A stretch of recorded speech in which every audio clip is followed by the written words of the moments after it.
So I'm now going to welcome Lisa Lenton. Lisa is CEO of S.H.E UK, based in Nottingham. And Lisa's going to be sharing with us about the power of peer support in the award-winning programme of work to support survivors of childhood sexual abuse and sexual violence. Thank you so much for joining us today, Lisa.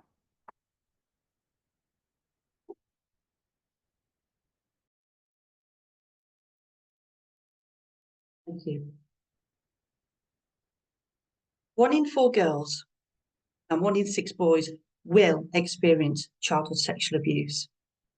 That's 1 in 6 boys and 1 in 4 girls.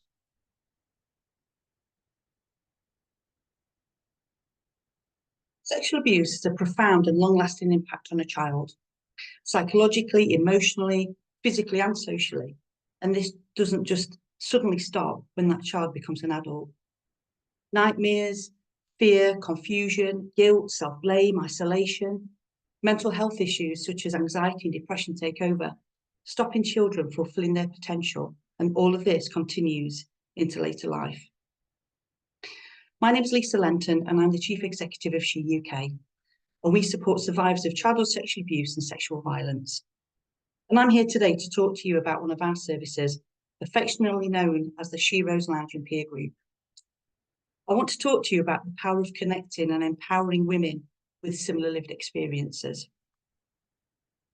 So we were founded in 1998 by 2 survivors of childhood sexual abuse who felt traditional services, even if they could access them, simply weren't enough.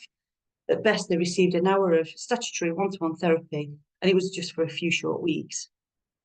But one of the founders of our charity, Jackie Lewis, found the drive and resilience to change and challenge the norm. Jackie said, "When you're in a constant state of crises, there are many things you need. Finding out you're not alone is one of them. And that is where the self-help and peer support comes in." Jackie set up the self-help group in a front room originally, and we were called at first Survivors Helping Each Other. And from those humble beginnings, we've supported over 1,400 survivors, and our lounge and peer support group remains a cornerstone of who we are today. As S.H.E as an organisation grew and developed, so did the group, but with that did come some challenges. The group became more of a kind of drop-in lounge. There was very little structure. There was no sense of purpose or positivity in coming together. At times, there were issues between the women themselves. There was no direction or clarity or expectation of what they would get from attending. And at times, it was actually quite a negative place to be. But that changed. The lounge started to evolve to where we are today by putting our clients in the driving seat of shaping that. We started by collecting feedback on what they wanted and needed from this service, and we built from there. And we continued to gather feedback to flex to meet client need by using a range of mechanisms. One is by facilitating a service user forum every quarter, supported by our specialist staff. And today we run a weekly group that offers a space for survivors to come together, which is split into 2 distinct parts. So the mornings are dedicated to the facilitation of self-development courses. Attendees learn from each other in a real safe, non-judgmental space where they can be their authentic self. We cover topics such as self-compassion, challenging the inner critic, self-talk, practicing gratitude, and challenging our mindset, to name a few. The afternoons, they offer a place to connect socially and engage in taster session activities brought in by other community groups. They've done forest bathing, Tai Chi, boxing, salsa, and this week they've got the fire service coming in to give them a talk on home safety. And it's fair to say they are very excited about that, potentially for obvious reasons. The women who attend build healthy relations with each other, people who understand what they have been through and endured, and there's a real credibility in that. It improves mental and emotional health, reduces loneliness and depression and fear. It builds resilience and self-worth, promotes healing for those dealing with trauma, and reduces stigma and isolation. Did you know strong social connections lower the risk of early death more than stopping smoking or regular exercise? And every Tuesday, our building is filled with laughter and positivity, and it's a really great place to be. Within S.H.E, the group continues to grow and develop. But I also wanted to mention how the group has also been influential in a wider sense. Many group attendees have shared with us the impact of accessing services that were not trauma-informed, from doctors to dentists, social services, the police and more. And we decided to support them to tell their story to influence change. Through support from the Voices from the Frontline Fund through Rosa, we were able to form a peer training team and work with them to co-design and co-deliver a hard-hitting workshop to professionals on the importance of working in a trauma-informed way, and more importantly, for them to change their practice.